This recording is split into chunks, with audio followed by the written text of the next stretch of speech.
Hello, this is our career project, and we interviewed a physical therapist. The physical therapist that we interviewed is Dr. Barrera, and just a little bit of background information on him. He actually graduated from UTSA in 2016. He received his undergraduate degree in kinesiology, and then he went to UT Health San Antonio for their physical therapy school program. Now, currently, he works at New Braunfels Regional, which has both inpatient and outpatient, but he focuses more on outpatient.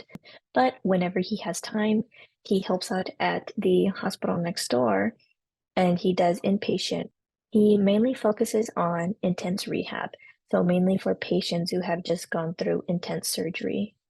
After speaking with Dr. Barrera, he went ahead and gave us a roadmap in order to see how our journey would be as far as becoming a physical therapist. First, we would have to obtain a bachelor's degree in kinesiology. We could do that through UTSA on the course that we're going with currently. Afterwards, we would want to look into applying to a PT program. With that, he also said that considering volunteer hours or clinical hours within our field would be beneficial as far as our acceptance to that PT program. Once we get accepted to that PT program, then we would have about 3 years worth of academics ahead of us. Afterwards, we'd be able to get a career in physical therapy, such as orthopedic PT, neuro PT, doing inpatient or outpatient work, or direct care at a patient's residence. When we asked Dr. Barrera if he had always planned on becoming a physical therapist, he answered yes. He had always wanted to follow this path into the profession and explained how, regardless of the hardships that he faced, he was able to do it. One of the hardships that he described that came up during his time at PT school was COVID-19. He described the pandemic as difficult and I quote, "With me, the pandemic on my second semester of PT school was tough. It reshaped everything. I had to relearn everything." So after we learned what it takes to become a physical therapist, we asked him what the day-to-day workload looked like.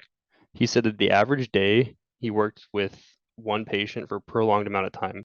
This can result in 8 patients a day. When we asked him what was the most rewarding part of his job, he mentioned that because he works in neurophysical therapy, he got to see the progress of certain patients as they improved and regained their ability to do simple day-to-day tasks.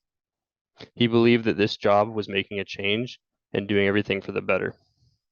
By helping patients regain their ability to perform tasks. So here we have a list of what physical therapy entails. So patients can vary in behavior, so you have to learn how to have lots of patience with them. For example, older patients, they might have dementia or trouble remembering things during rehab. So you have to be very patient and walk them through the exercises and don't get frustrated. Physical therapy includes a medium level workload, so it's not too easy, but it's not too hard at the same time. But it's not really as rigorous as nurses and doctors, things of that nature. Physical therapists do, though, I will say, spend more time with the patients rather than doctors and nurses do. Physical therapists, on the other hand, they spend a lot more time rehabbing the patients. One thing is, though, PT school can be challenging, but that's where you start learning a lot more of the content about physical therapy rather than undergraduate. And it's similar to med school. They share about 70 to 80% of the content that PT school does. One thing, though, you have to be careful when treating patients so you don't cause even more harm to what they're being treated for. Pay and general workload and hours. So they both vary on setting. The average pay for a physical therapist is around 64,000 to 70,000. General workload usually depends on your setting as well. Dr. Barrera included that his workdays include 8 patients a day, working with each one for about an hour or so. So that adds up to an 8-hour workday. On the other hand, orthos and clinics, they usually deal with more patients, such as 15 a day. First year students. As Dr. Barrera explained, first year of PT school consists of classroom material like anatomy, treatments, more book stuff, not hands-on. First year is going to be challenging with high demand of the program and material you have to cover. You have to adapt to a whole new world and learn how to manage it. Other information. As a lot of people think physical therapists are massage therapists when in reality it's only 5% massage and 95% returning your patient to their previous life.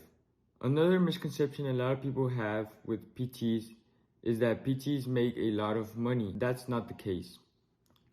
If you're thinking of being a PT because of the money, this is the wrong career for you.